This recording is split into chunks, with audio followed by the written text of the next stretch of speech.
We'll discuss the shocking denationalization policy now in effect in the Dominican Republic. But first, here's a brief idea of what it might be like if the United States had a similar law. Dominicano soy, de mis raíces yo no voy a olvidarme. Soy de una loma y lo llevo en la sangre.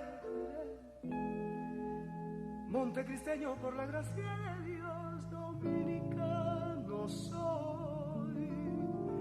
De mis raíces yo no voy a olvidarme.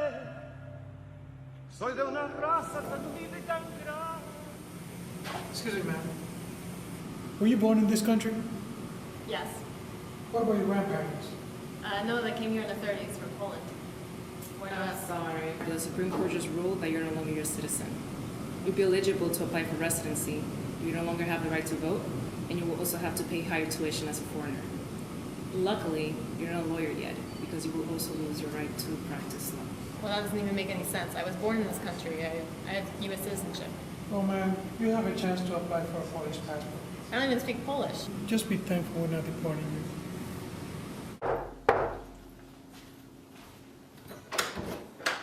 Yes? We're looking for Gerald. He's busy right now. What's this about? His name came up on the list, so we're here to inform him that his passport is no longer valid. What do you mean by that? What's going on here? Sir, are you Gerald? Yeah? I'm here to inform you that you're no longer an American citizen, and your passport is no longer valid. My family came here from Italy 3 generations ago. Sir, you can say whatever you want. You're no longer an American citizen.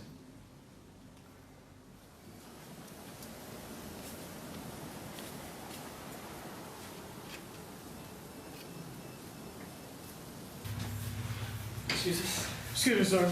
Are you Mr. Duarte? Yes? Are you an American? Who cares? Yeah? Are you sure you're an American? Yeah? Can you pronounce this word for us, please? Parsley? What, this is some kind of joke? Sounds like you have a little bit of an accent. Are your grandparents American? Where are they from? The Dominican Republic. No, I'm sorry, you're no longer a U.S. citizen. But the Dominican Republic is doing the same thing to children, grandchildren, and even great-grandchildren of Haitians. The decision of the Constitutional Tribunal was strip citizenship from 200,000 of its own citizens. So this shouldn't be anything new to you. The 2013 ruling by the Dominican Republic's Constitutional Court was aimed at the descendants of undocumented immigrants who had arrived as far back as 1929. The vast majority of these immigrants had come from Haiti, and if this law stays in effect, their children and grandchildren will be deprived of their citizenship and forced to leave, a violation of the country's own constitution, which states that a child's citizenship is based on its birth within the Dominican Republic and not its parents' immigrant status. Not surprisingly, this has become a very hot issue for the many Dominicans and Haitians living here in Brooklyn. How real is the threat of mass deportations? What, if anything, can be done to reverse the court's decision and stop this current human rights crisis? Here to try to answer these questions are Sofia Contav of the International Campaign to End Apartheid in the Dominican Republic. Sophia, thank you very much for being here. Thank you for having me. We want to welcome also Genesis Aquino with the Coalition of Dominicans Against Racism, as well as Ahora Now. Genesis, thank you very much for being here. And Daoud Andre, the producer of the local radio program, Eritie Papa Desaline. Daoud, thank you very much for being here. Thank you. This is obviously a devastating situation on a global level. Daoud, why don't we start with you? How real, as we sit here today, right now, is this threat of mass deportations in the Dominican Republic? Well, it's a very real threat. It's already being enacted. The deadline for the Dominicans of Haitian descent was in February, and the deadline for the immigrants, the Haitians who had crossed over to work, that was on June 17th. The Dominican Republic's government had said that they would allow a 45-day period to evaluate documents, and mass deportations would not start until August. But since January, there have been mass deportations of Haitians and Dominicans of Haitian descent. And in the past weeks, we've seen a pressure by the government, by racist forces in the Dominican Republic, pushing out. They're calling it a voluntary return, but it's in actuality the expulsions of Dominicans of Haitian descent and the deportations of the immigrants that are going on at night and on a lower level. Okay, now I just want to reverse just one moment. In the video that we showed before this segment, it narrated what that would look like if this were to happen in America. And so I don't know about you, Greg, but when I was looking at that, I was saying, this can't happen. This would never happen in America. Like, first thing you do, you call your lawyers, different things like that. So, my question is, Sophia, is this legal? Well, yes, it's legal because they have enacted the laws that we talked about. You said 168.13, and then following in terms of Genesis can probably speak more to that, but this has been an ongoing process where they really rewrote the Constitution, amended it to sort of retroactively include people who came to, whose parents were migrants, Haitian migrants, and other migrants from other places that came to the country after 1929. So that they went back to retroactively changed it so that then if you were born after 1929 and you have a parent that was an immigrant, then you then are not legally a Dominican citizen. And that's where the people, so that they have gone back. So that's why, so 4 generations of people, 4 generations, that meaning that, that if you could be a grandparent, you've been there, you may be receiving a pension, you've educated your children there, they speak the language, they're culturally Dominican, and now they're saying that they have said, because they can change the laws, they changed their own constitution, and we know that they've also, the Inter-American, court has ruled against them and said that that's not, it's not acceptable because they are part of that court system, and they violated that, and they've decided to not honor that, and so that they can proceed with that. But Genesis actually can speak more to that because she's directly affected by that. Genesis? So, yeah, it is horrible. I mean, my own birth certificate has been declared null, and I've been, living in the Dominican Republic I was born there, my parents were born there, my great-grandparents were born there as well. So it's a very horrific situation. Right now, the last thing that they have done in the Dominican Republic, they revised thousands of hundreds of birth certificates. And last week, the government said that 55,000 of those birth certificates that were taken away, those people are now Dominicans again. So after 9 years of living in limbo or with no civil legal status, now those people are Dominicans. But a lot of those people are not even on the list. And some of the people were taken to further investigation. But what does that mean? There's a lot of people being taken to investigation, and they're not on the list either. Like my name, I couldn't get my birth certificate because they said it was null, that it was voided. But I'm not even on the list. So there's a lot of lack of transparency. You don't know what's going on. How am I going to go forward with this now? So I don't know if now I'm back to being Dominican, or I was taken to investigation. My list is not on the investigation list either. So what's my status right now? That's the problem right now. And also there's all those people, let's say the 50,000 people that the birth certificate were giving back, had children since 2007. So now all those children are also undocumented because the parents were unable to register them. So now you telling them that they are Dominican, but how they now need to start a process again to register all those children that were born there. And also there's another problem is the migrant workers and also Dominicans that were born there that never got registered. So those people are being forced to register as immigrants. They're not immigrants, they were born there. They just don't have birth certificates because a lot of them are living in impoverished areas, in the countryside, the rural areas. Some were born in the sugar plantations. Some have no Haitian ancestry either. So they were born there, and now they're being forced to register as immigrants or will face deportation. So it's a huge sort of messy sort of situation. And even with, going back to 1929, as you said, to have the proper documentation so many years later is... Yeah, a lot of these workers came, a lot of those migrant people that came in, they came in and the government knew about them. The government, some of them have IDs to work in the sugar plantation. They just The government never required them to bring a birth certificate to come and work in the Dominican Republic. But now, like almost 3 generations later, you're asking those people who maybe have no connection to that person that came Just like 50 years ago, Yeah. to find documents that don't exist. A lot of workers are also unable to register.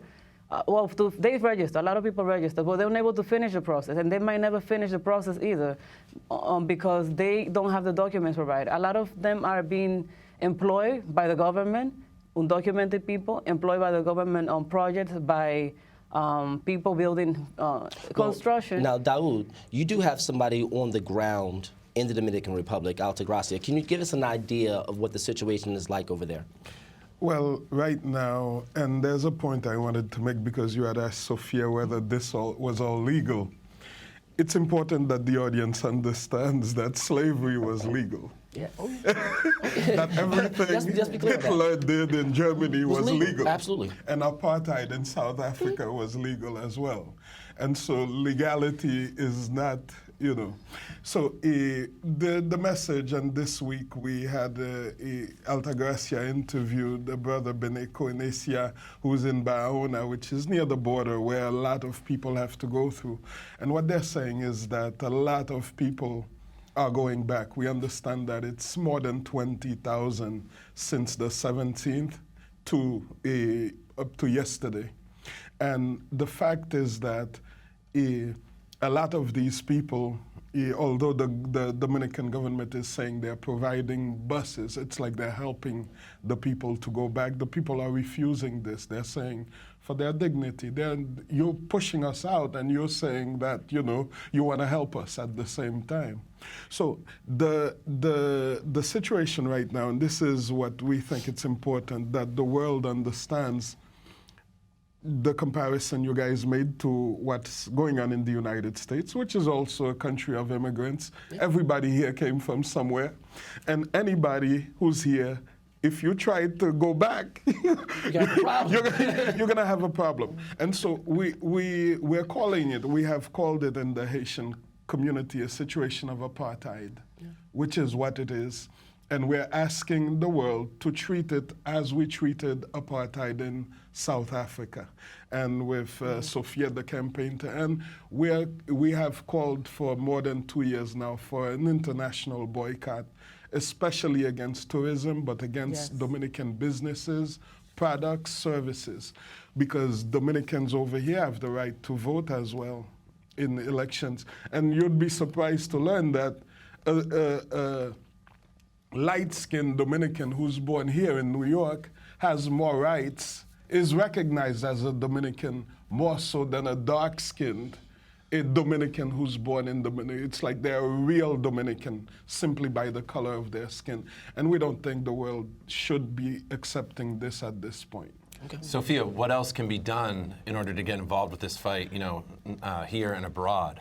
Well, as Dawood said, we have been part of the campaign to end apartheid in DR, and that's part of it. But one of the things that we are asking people is to really think about, especially in this country and around the world, the tourism dollars that go to a country that is propping up a system of inequality, of racism, and of terror. Because that's the part that I think for the last, since the world's media attention has come to this issue, is that we cannot deny the terror in which people are living under. Like what it means to be uprooted, to know that you have no legal recourse, no protection. I mean, it's been like that, but now it's impunity, like it's given free rein because it's open season. And that's how people are living. So we want to say urgently to people that if, you know, one of the things that you can do right now is to decide that you're not going to support a system that relies on not only cheap labor, but terrorized labor. You do not want to go on a vacation that is blood-stained. And that's what we're saying. Do not take, especially now when we have these, you know, that this is one of the cheapest vacations you can go to is the Dominican Republic.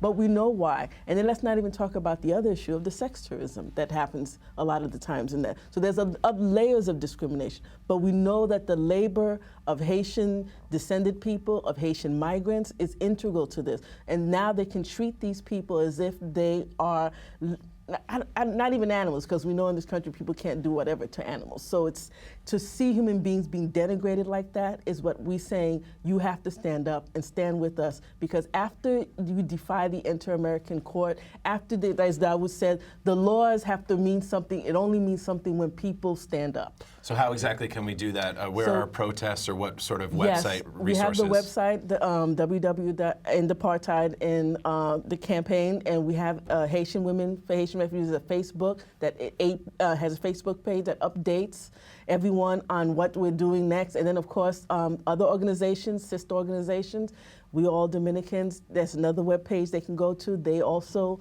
have actions that they've been doing and good fact sheets on with information on that. So I would say, yeah, those are places where people are doing things. This week, tomorrow, we're going to be at the African Festival in Brooklyn across from the Navy Yard, and we are going to be handing out flyers. We're going to have people speaking. So all 3 days, starting tomorrow, Friday, Saturday, and Sunday, we will be there, you know, protesting, and we're trying to make as much of, you know, where people gather to sort of raise awareness and to and coming here, saying that everyone has something that they can do.